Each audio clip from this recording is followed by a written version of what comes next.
सब इस संबोधन से करते हैं। आते नहीं, मैं 81 वर्ष में हूँ।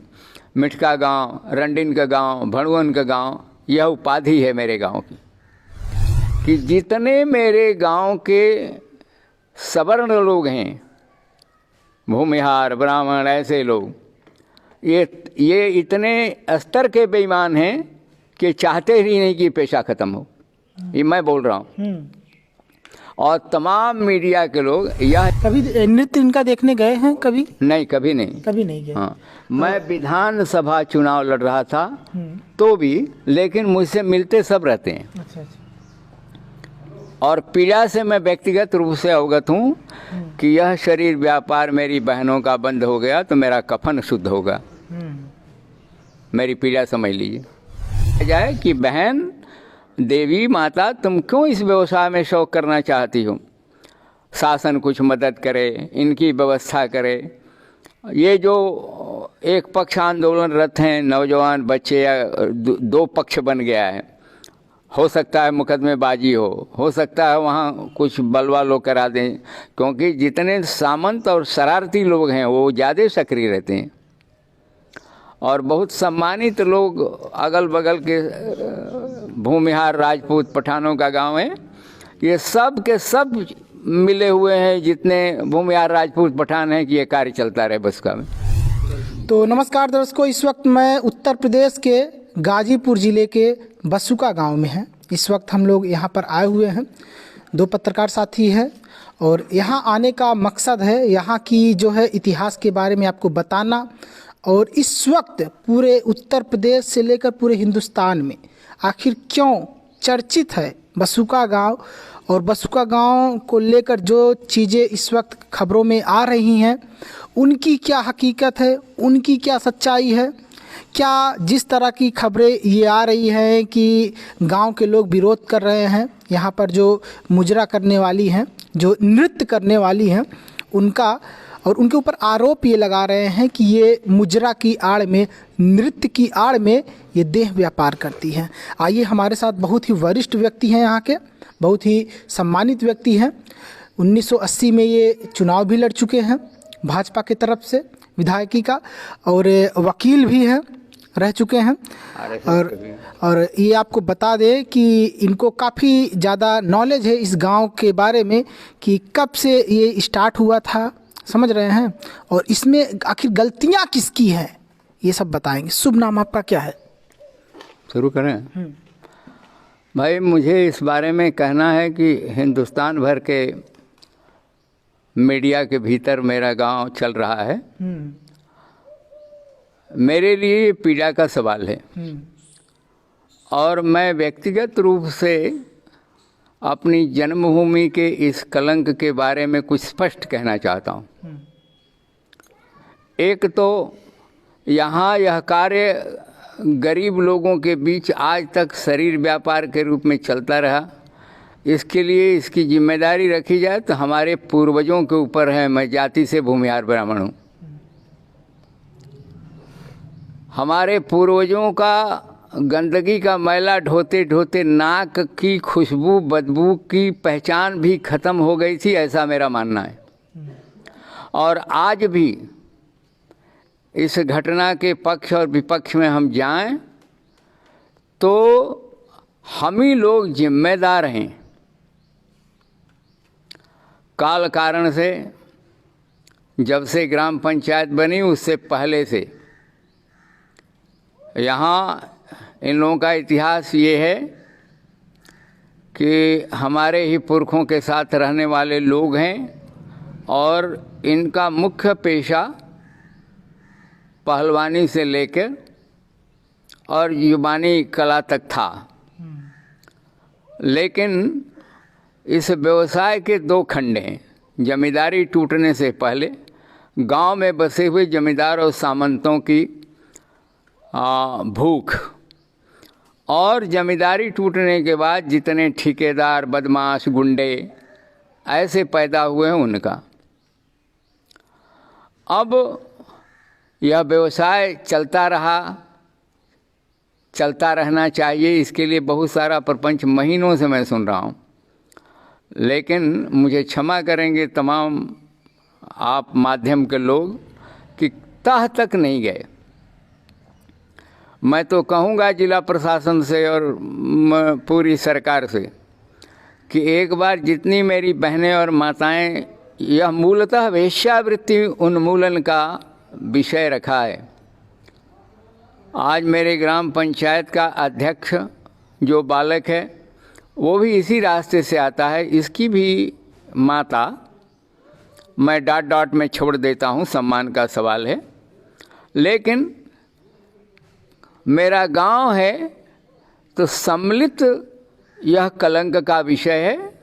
मेरे गांव के लोग बाहर जाकर अपने गांव का परिचय भी नहीं बताते, और पड़ोस के जितने गांव के लोग हैं या बाहर के लोग सब इस संबोधन से करते हैं। आज से नहीं, मैं 81 वर्ष में हूँ। मिठका गांव, रंडिन का गांव, भणवन का गांव, यह उपाधि है मेरे गांव की। लेकिन इनका यह शौक नहीं है, इनकी विवशता है। संस्कार एक दिन में नहीं बना करते। आज मैं पूछना चाहता हूं आपके माध्यम से कि दाल मंडी के बारे में कुछ पता है काशी के आपके? दाल मंडी का इतिहास आप लोगों को पता ना हो तो किसी से जानिएगा। एक बार दाल मंडी की ओर गली में जो घूमता था उसको लोग कहते थे कहाँ गए रो भाई, क्षमा करिएगा मेरी घर की बोली है, तो नहीं बताते थे। आज स्थिति ये बनी है कि सारा अच्छा सामान बनारस का दाल मंडी में बनता है। और पीटीआई के एक संवाददाता हुआ करते थे, धर्मदेव राय वकील, गाजीपुर के, उन्होंने एक खबर 82 में छापी जिसको बीबीसी ने कवर किया और तमाम भारतवर्ष के अखबार दैनिकों ने लिखा। आज जो यह अभियान चल रहा है, मर्यादा की भूख सबको होती है, और इसमें हवन करने वाले जो लोग हैं, पूर्व के सामंत और आज के जो तथाकथित सामंत कह लीजिए, मैं उस भाषा को नहीं बोलता, इस कार्य को समाप्त तो कालक्रम से होना ही है, लेकिन इस्टेब्लिश कार गांव में चले और एक बिरादरी के नौजवान निवेदन करें तो मेरे पास समाचार है ऑथेंटिक कि दूसरे पक्ष को ले जाने वाले लोग, पहुंचाने वाले लोग मेरे गांव के, पड़ोस के और कहीं के लोग हवा दे रहे हैं, जिनको शरीर की भूख मिटानी होती है। और इसके व्यवसाय में आने का पहला कारण नहीं है, किन दबावों में ये हुआ गांव में, ये विचारणीय विषय है। एक समय में कभी शौक रहा होगा, लेकिन अब का जो समय है, मैं जहाँ से बैठ के बोल रहा हूँ, जिसके घर में शरीर व्यापार में गाना बजाना तो सब जो है वो सब है, सब फर्जी बात है। गाना गाने वाले और सुरैया और नरगिस होने वाले चारों तरफ हैं। भ्रष्टाचार इस्टेब्लिश गैर इस्टेब्लिश अलग है। गांव में मैं ये बहनें और माताएं, मैं तो जा नहीं पाता, आँख से दिखता नहीं, ये न करें। उससे भी दुखद बात है कि उनके बच्चे बच्चियां भी पुष्ट दर पुष्ट ये कार्य चल रहा है। अब एक आदत हो जाती है तो शराबी की आदत दवा से भी नहीं छूटती। और मैं बहुत समय नहीं लूँगा, लेकिन आज भी मैं यह मानने को तैयार हूँ कि कल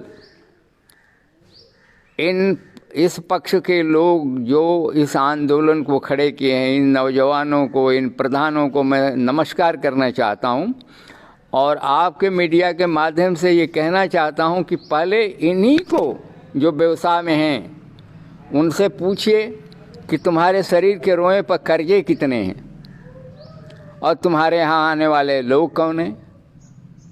अब ये रेगुलर फीचर नहीं है।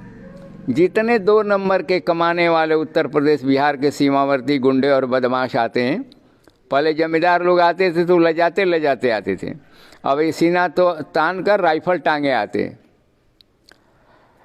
इनके घर के जो आंदोलनरत बच्चे हैं, इनकी सुरक्षा और अस्मत घर के बच्चे बच्चियों की खतरे में है। और गांव, शायद पता नहीं होगा, आज से 10-15 साल पहले एक सरदार ने एक को गोली मार दी, मेरे यहाँ एक राजभर मर गया। उस घटना में मैं नहीं सुने। लेकिन गरीबी से निकलकर यह शौक पैदा हुआ, यह सच्चाई हो सकती है। लेकिन आज भी मैं व्यक्तिगत रूप से यह स्वीकार करता हूँ कि जितने मेरे गांव के सवर्ण लोग हैं, भूमिहार, ब्राह्मण, ऐसे लोग, ये इतने स्तर के बेईमान हैं कि चाहते ही नहीं कि पेशा ख़त्म हो। ये मैं बोल रहा हूँ। और तमाम मीडिया के लोग, यह नहीं है कि इनसे झगड़ा हो रहा है, लड़ाई कराना चाहता है। मेरा आरोप है कि शासन और प्रशासन की जो दृष्टि है वो अच्छी नहीं है। मेरा उनसे झगड़ा नहीं है जो इस व्यवसाय में हैं, या इन बच्चों का भी नहीं है। लेकिन जिसकी आबरू की चिंता होती है, अब तो बहुत चिंतित लोग हैं कि अगल बगल के जितने बड़ी जातियों के गांव के लोग हैं, लोग कहते हैं कि अरे नेटुआ कैसे प्रधान हो गई? लोकतंत्र में हिजड़ा मेयर हो सकता है, गांव का प्रधान नहीं हो सकता। तो इस सामाजिक आंदोलन की लड़ाई पर मैं भाषण करने का शौक़ नहीं, मेरे पत्र के लोग आए, मैं धन्यवाद देता हूं। लेकिन इसकी तह में ये है कि इनको जो व्यवसाय रत हैं, इन पर भी समाज शास्त्रीय ढंग से अध्ययन किया जाए कि बहन, देवी माता, तुम क्यों इस व्यवसाय में शौक करना चाहती हो? शासन कुछ मदद करे, इनकी व्यवस्था करे। ये जो एक पक्ष आंदोलन रत हैं, नौजवान बच्चे, या दो पक्ष बन गया है, हो सकता है मुकदमेबाजी हो सकता है वहाँ कुछ बलवा लोग करा दें, क्योंकि जितने सामंत और शरारती लोग हैं वो ज़्यादा सक्रिय रहते हैं। और बहुत सम्मानित लोग अगल बगल के भूमिहार, राजपूत, पठानों का गांव है, ये सब के सब मिले हुए हैं, जितने भूमिहार, राजपूत, पठान हैं, कि ये कार्य चलता रहे बसका में। हम आपसे एक सवाल पूछेंगे जी कि क्या आप कभी इनका नृत्य देखने गए हैं? कभी कभी नृत्य इनका देखने गए हैं? कभी नहीं, कभी नहीं गए। हाँ, मैं विधानसभा चुनाव लड़ रहा था तो भी, लेकिन मुझसे मिलते सब रहते हैं। अच्छा। और पीड़ा से मैं व्यक्तिगत रूप से अवगत हूँ कि यह शरीर व्यापार मेरी बहनों का बंद हो गया तो मेरा कफन शुद्ध होगा। मेरी पीड़ा समझ लीजिए। कहीं ना कहीं देखा जाए तो गांव का जो युवा है काफ़ी ज़्यादा भावुक हो करके मीडिया के सामने अपनी बात रख रहा है। नहीं, वो भावुक हो रहा है। मैं प्रार्थना करूंगा युवकों से कि थोड़ा विनम्र होकर अपनी कथा को सही बयान करें। तो क्या जिस तरह से ये शुरू है अभी, कब से शुरू है ये? इसका क्या इतिहास है कि आखिर क्या आपके मतलब होश संभालने से शुरू था या फिर उससे भी पहले से? नहीं, 7-8 पुश्त पहले। अच्छा। 7th generation before. मैंने कहा ना कि जमींदारी टूटने से पहले गांव के जमींदार, खासतौर से भूमिहार, राजपूत, पठान, जमींदारी टूटने के बाद गुंडे, उचक्के, बदमाश, ठेकेदार, नेता परेता सब उसमें, कोई हम डरते थोड़े हैं किसी से। आज के समय में देखा जाए तो काफ़ी ज़्यादा उन लोगों के पास पैसा हो गया है, काफ़ी ज़्यादा, पैसे से काफ़ी ज़्यादा ताकतवर हो चुके हैं। हाँ। तो क्या लगता है आपको कि ये जो युवा अपनी लड़ाई लड़ रहे हैं, और आप लोग वरिष्ठ लोग भी इसमें शामिल हैं, इस लड़ाई को लड़ रहे हैं उनके साथ, तो क्या लगता है आप लोग सफल हो पाएंगे? क्योंकि बहुत पैसा है उनके पास। जितना पैसा होगा, एक तो यह जान लीजिए कि ये लड़ाई सफलता की ओर जाएगी, जा रही है। इसका कारण बताता हूँ। जब घर के भीतर से लोगों की चेतना जागृत होती है तो वह सफलता होती ही होती है। खतरा इस बात का है कि जितने अवांछित लोग हैं और प्रशासन तंत्र के सहयोग से कोई दुर्घटना उस मोहल्ले में करा सकते हैं तो बड़ा दुर्भाग्यपूर्ण होगा। और मैं आपके माध्यम से सबको कहना चाहता हूँ कि प्रशासन और शासन इस पर नज़र रखे। अच्छा, एक सवाल ये है आपसे कि गांव वाले आरोप ये लगाते हैं कि उनके बच्चे हैं ऑलरेडी, बच्चे हैं उनके, और उनके जो बच्चे हैं उनके बच्चों को उनके पिता का नाम नहीं मालूम है। हाँ, सही बात है। ये बात सच है? नहीं, सच है। वल्दियत बताते नहीं, झूठी वल्दियत लिखवाते हैं। अच्छा, झूठी लिखवा देते हैं। हाँ, क्या करेंगे? माता और पिता का नाम बोलना है तो पिता का नाम बोलना पड़ेगा ना। लेकिन वही रोष आज सम्मान प्राप्त, सम्मान की भूख में जब समाज जगता है तो वह किसी भी सीमा तक जाता है। ये लड़ाई इसलिए कि गांव के मुखिया हैं इस बार, माने एक बार उनकी पत्नी थी, इस बार वो हुए हैं। हाँ? और असली लड़ाई तो वो मुखिया जो पहले थी, रजिया जिसका नाम है, उसको नमस्कार करूं। हाँ, और इन तमाम लोगों के साथ यदि हम प्रशासन और शासन ने इस उचित लड़ाई को किन्हीं भी परिस्थितियों में यदि अच्छे लोगों के हाथ से छोड़कर बुरे लोगों के हाथ में दे दिया, क्योंकि रुपए की बड़ी ताकत होती है, और इस पवित्र युग में, पवित्र ही कहूँ, खराब क्यों कहूँ, बूढ़ा हूँ तो ये हो सकता है। मुझे भय है कि इस लड़ाई को तोड़ने का भी प्रयास होगा। अच्छा, वहाँ पर जो महिलाएं हैं, बताया जा रहा है कि 10-10 से 12-12 बच्चे पैदा कर रही है। ये 10-10 से 12-12 बच्चे हैं उनके। और क्या कहते हैं, बच्चों से जब ये पूछा जाता है कि नाम तो नहीं बता पाएंगे क्योंकि नाम तो उनके पिता का कोई वही नहीं है। लेकिन क्या लगता है आपको, ये लोग एक तरह से बहुत बड़ा गलती भी कर रहे हैं क्योंकि जनसंख्या बहुत ज़्यादा हो रही है। अगर इस तरह से अगर ये कर रहे हैं, 10-10 से 12-12 बच्चे पैदा कर रहे हैं, तो कहीं ना कहीं जिस तरह से जनसंख्या बढ़ रही है देश में, इनका भी एक अहम भूमिका है इसमें। हो सकती है। अब ये संभावनाओं के इतिहास पर मैं कुछ नहीं कहूँगा। ये जान लीजिए दर्शकों, वरिष्ठ व्यक्ति हैं, इन्होंने बताया कि इसमें जो है इसका इतिहास क्या था, ठीक है, और किस तरह से ये चला आ रहा है, और बीच में भी लड़ाइयाँ इसकी लड़ी गई थी ना। हाँ, 1983 में 82 से लेकर एक पीटीआई के धर्मदेव राय जी ने छापा था। हाँ, लेकिन अब यह जो लड़ाई है ये सामाजिक चेतना की, पारिवारिक चेतना की लड़ाई है, जिसके विरोध में अवांछित लोग, और मैं तो आज भी यह स्वीकार करता हूँ कि मेरे गांव की बड़ी जात के लोग एक स्वर में दोनों का सहयोग करें, दोनों के यथार्थ को जानें। हमको ये नहीं कहना है कि ये हो जाए, लेकिन यह वेश्यावृत्ति झंडा गाड़कर इन मोहल्ले के बच्चों के बीच आकर जो स्वाभिमानी हैं, कोई बाहर का, हाँ, बाहरी ददुआ गिरोह का आदमी, तो इनकी सुरक्षा खतरे में है, इनके परिवार की सुरक्षा खतरे में है, इसके चलने के कारण। और जो इस व्यवसाय में रत हैं बहनें, उनसे भी आपके माध्यम से मैं प्रार्थना करूं कि एक बार पुनर्विचार तो करें अपने जीवन पर। कारण ये जैसे बच्चे कर रहे हैं, नहीं कहा कि मैं बार बार नहीं दोहराऊंगा।